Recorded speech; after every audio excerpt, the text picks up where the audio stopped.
Good morning everyone. कैसे हैं आप लोग? मेरी योग की तो छुट्टी चली रही है, आप लोगों को पता है। तो सुबह का मेरा ब्रेकफास्ट थोड़ा सा अलग ही हो जा रहा है इस समय। बट मैं इस समय अगर कुछ खा रही हूँ तो रात का मैं पूरा स्किप कर देती हूँ।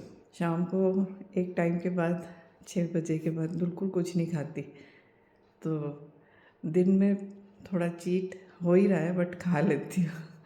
तो आज का मेरा ब्रेकफास्ट देखिए, जो शायद बहुत बहुत लोग पसंद नहीं करते होंगे, वो मुझे पसंद है। आप लोग सोच रहे होंगे क्या नहीं पसंद करते, तो ये देखिए, ये ब्रेड के जो पीछे एकदम हिस्सा होता है, इसको मैं बहुत क्रिस्पी सेक के।